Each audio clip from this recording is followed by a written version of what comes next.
for Faith book, the book of faith, the Word of God, the Bible. Magandang gabi po sa ating lahat.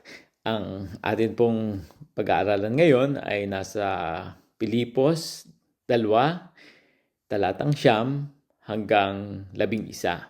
Pero gusto ko pong basahin simula sa talata 6 para makita po natin yung konteksto ng ating pag-aaralan. Kahit taglay niya ang kalikasan ng Diyos, hindi niya ipinagpilitang manatiling kapantay ng Diyos. Sa halip, kusa niyang binitawan ang pagiging kapantay ng Diyos at namuhay na isang alipin. Ipinanganak siya bilang tao at nang siya'y maging tao, nagpakumbaba siya at naging masunurin hanggang kamatayan, maging ito man ay kamatayan sa krus.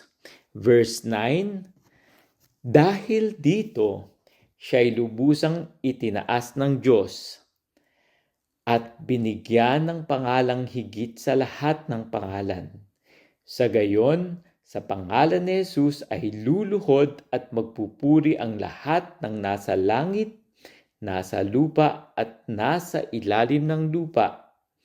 At ang lahat ay magpapahayag na si Jesucristo ay Panginoon sa ikaluluwalhati ng Diyos Ama. Tayo po manalangin. Aming Diyos, maraming pong salamat sa gabi na ito, sa muli niyong magpagtitipon sa amin upang minsan pa ay mapag-aralan ka at matuto sa iyong mga salita. Bayaan niyo po mangusap ang iyong salita sa gabi na ito, Panginoon, at patuloy niyo po akong gamitin upang magpahayag ng iyong salita. Nawa ang inyong abang lingkod ay itago niyo sa iyong krus upang ang inyong kaluwalhatian ang makita at hindi ako, Panginoon. Sa pangalan ni Jesus. Amen. Ang sinasabi rito, dahil doon sa ginawa ng ating Panginoong Jesucristo na pagpapakumbaba at pagsunod sa kanyang Ama, ay naging itinaas ang kanyang pangalan. Siya ay naging supreme, Lubusang itinaas ng Diyos ang ating Panginoong Jesucristo. At sa gayon, sa pangalan ni Jesus ay luluhod at magpupuri ang lahat. Yun ang sa darating na panahon at ang lahat ay magpapahayag na si Jesus ay Panginoon. Yon ang darating sa huling panahon dahil ang kanyang pangalan, ang pangalan ng ating Panginoong Jesucristo ay itinaas, naging supreme dahil sa kanyang ginawang pagsunod at pagpapakumbaba, at kahit sa ito ay magresulta ng kanyang pagkamatay sa krus. Ito ay nagbibigay sa atin ng encouragement bilang mga mananampalataya, ng ating nasa huling panahon, na sa panahon natin ngayon ay ito na ang ginagawa natin. Ipinapahayag natin, lumuluhod tayo sa Kanya, nagpupuri sa Kanya, at ipinapahayag natin na si Jesus ay Diyos at Panginoon. Natutuwa tayo at nagagalak dahil ito ay darating. At sabi nga rito, ito ay mangyayari. Walang exempted. Lahat ay magpupuri, luluhod at pagpapahayag na si Jesus ay Diyos. Paano kaya ito mangyayari? Dahil alam natin na may mga iba na hindi maliligtas dahil sa patuloy na pagmamatigas. At meron din, lalo na yung mga pinagmumulan ng kasalanan, yung mga demonyo, Kasama kaya ito sa mga magpapahayag na si Jesus ay Diyos, magpupuri at luluhod. Ano sa tingin nyo? Sabi rito, no, lahat ng nasa langit, nasa lupa, at nasa ilalim ng lupa. So, ibig sabihin, nagsasalarawan ito, no, ng pangkabuuan. Pangkabuuan. Lahat ay magpapahayag na si Jesus ay Diyos. Paano kaya ito mangyayari, no? Isa lang ang pwedeng maging dahilan yan.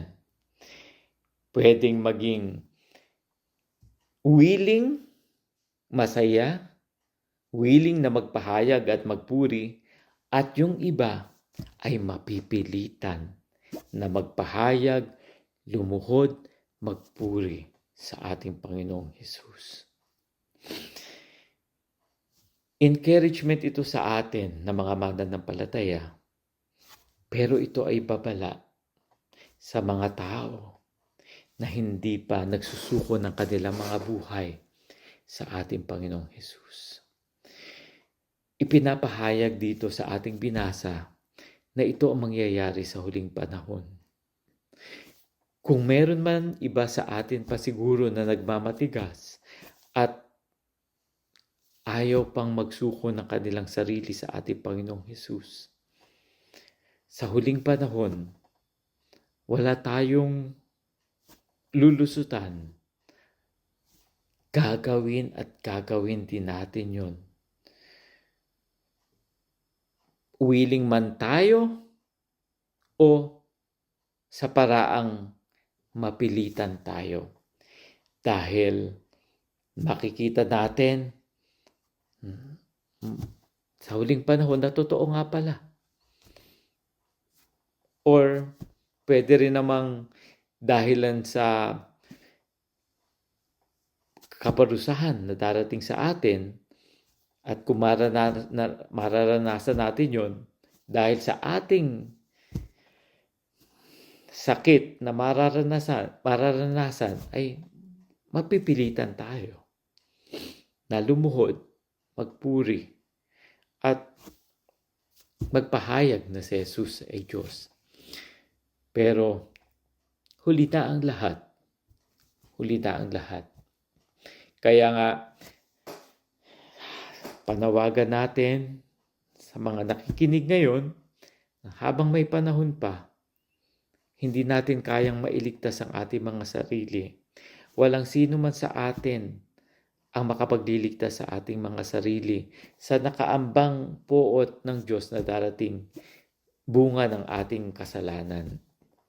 Ang hindi kaya nating gawin, ang hindi kayang gawin ng tao na mailigtas ang kanyang sarili, ginawa na ng Diyos sa pamamagitan ng pagsusugo niya sa kanyang anak na si Jesus para mamatay sa atin. Wala na tayong kailangang gawin, kundi paniwalaan lamang natin yon. Sampalatayanan lamang natin yon na ang ginawa na yon ng ating Panginoong Hesus ay sapat na para makapaglinis sa ating mga kasalanan at mapatawad tayo sa ating mga kasalanan. Ang tanging pagtanggap lamang natin sa ating sarili na wala tayong magagawa, umpisa na yan. Tanggapin natin na wala tayong magagawa sa ating sariling lakas para mailigtas yung ating mga sarili sa kasalanan, sa nakaambang kaparusahan ng Diyos. At pagtanggap sa ating Panginoong Hesus sa kanyang ginawa, na ang kanyang ginawang pagkamatay sa atin ay sapat na para tayo ay mailigtas. Yun lamang hiningi sa atin. At kung gagawin lamang natin yun, nakatitiyak tayo na tayo ay magmamana ng kaligtasan na pinangako sa atin ng ating Panginoong Hesus. Kaya, bago pa man dumating ang panahon na lahat ay magpapahayag na ang ating Panginoong Hesus ay Panginoon at Diyos, Gawin na natin ito sa panahon na ito ng may kasiyahan, may kagalakan, bago pa man ang dumating ang panahon na gagawin natin ito ng sapilitan. At sa panahon na yon ay huli na ang lahat.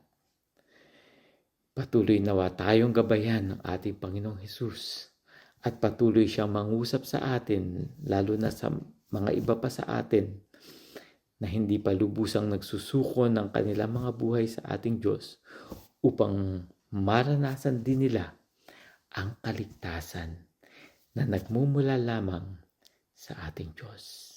Sa pangalan ng ating Panginoong Hesus ng kaligtasan. Amen.